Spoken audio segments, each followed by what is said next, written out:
پیشکش سینمای ایران به مادران ایرانی.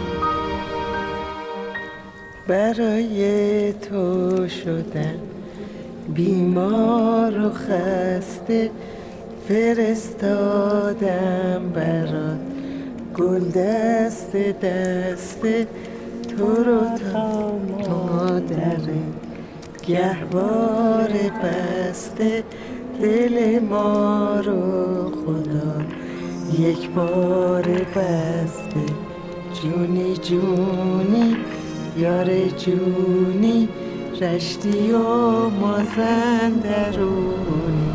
دختر جان، عمر عشق و عاشقی به اندازه عمر آدمی زاده. شما فکر کنید شما جوانا کشف کردین عشق و عاشقی؟ سهم من از عاشقی اندک است، اندک. تنها فرصتی برای بوسیدن دوباره روی ما.